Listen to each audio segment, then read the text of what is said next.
क्या आप कभी बिन बुलाए शादी में गए हो, वो भी ऐसी शादी में जहाँ आपको दूर दूर तक कोई नहीं जानता है, और तो और आप सबसे बहुत अलग दिख रहे होते हो। इतना ही नहीं, आप दूल्हा और दुल्हन के साथ एक ब्लॉग भी बनाते हो जिसमें ये बताते हो कि मैं आपके लिए स्ट्रेंजर हूँ। तो बात ऐसी कि मैं भी हूँ मेघालय में, और मैं एक गाँव में रूम की तलाश में भटक रहा था। तभी मुझे दिखाई देती है भीड़, और पता करने के बाद ये पता चलता है कि यहाँ पे शादी हो रही है। अब देखो, जब से मुझे मेघालय का एक यूनिक कल्चर मैट्रिलिनियल सोसाइटी के बारे में पता चला है, तब से ऐसी शादी को अटेंड करना चाहता हूँ। और जब फाइनली आज मुझे मौका मिला तो मैं अपने आप को रोक नहीं पाया, क्योंकि लाइफ में ना कुछ मौके बार बार नहीं आते हैं। तो मैं बिना सोचे समझे शादी के अंदर इंटर कर जाता हूँ। लेकिन एंट्री करते ही मैं कुछ लोगों से बात करता हूँ और उनको सारा बात बताता हूँ कि मैं स्ट्रेंजर हूँ, मैं आपको नहीं जानता और आप मुझे नहीं जानते, लेकिन मुझे आपकी शादी अटेंड करनी है। मुझे देखना है कि शादी यहाँ कैसे होता है, आपकी कल्चर को जानना है। लिटरली मैं बहुत डरा हुआ था कि क्या होगा क्या नहीं होगा, लेकिन जब मैं उनको ये सारा बात बताता हूँ ना, वो खुश हो जाते हैं, कहते कोई बात नहीं, आप अटेंड कर सकते हो। फिर उनमें से 2 लड़कियां आती है और मुझे अंदर लेकर जाती है। अब देखो, अंदर जाने के बाद मैं लोगों को निहार ही रहा था, तभी मुझे दिखाई देते हैं 2 लोग जिनसे मैं पहले भी मिल चुका हूँ। फाइनली इनसे मिलने के बाद मुझे थोड़ा अच्छा फील होता है कि चलो कोई तो है इस शादी में जो मुझे जानता है। उसके बाद दूल्हा अपने पूरे परिवार के साथ आता है, फिर दुल्हन आती है, उसके बाद प्रेयर्स होता है। ऐसे तो शादी लंबा चलता है और भी बहुत सारे एक्टिविटीज होते हैं, लेकिन सब गारो लैंग्वेज में हो रहे होते हैं, तो मुझे कुछ समझ में नहीं आता। बस जो मुझे समझ में आया है वो मैं आपको बता रहा हूँ।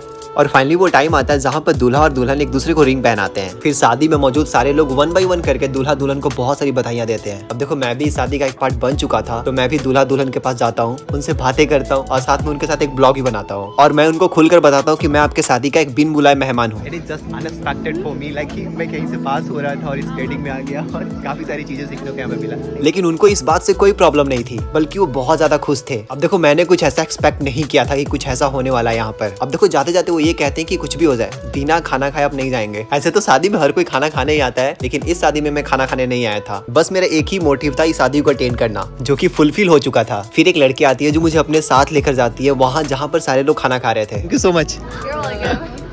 बिकॉज ऑफ ये वही है जिन्होंने मुझे अंदर लेकर आया था। अब देखो, खाना खाते हुए बस मैं यही सोच रहा था क्या ये सचमुच मेरे साथ ऐसा हो रहा है या फिर मैं सपना देख रहा हूँ, क्योंकि इससे पहले मैं अपने लाइफ में ऐसा कुछ एक्सपीरियंस नहीं किया था। अब देखो, सच बताऊं तो मैं काफी ज्यादा नर्वस था। फिर अपने आप को समझाता हूँ, let it be and concentrate on the delicious food. खैर, इस ब्लॉग में इतना ही। मिलता हूं आपसे नेक्स्ट ब्लॉग में एक नई दिन और एक नई कहानी के साथ। तब तक टेक केयर, बाय बाय।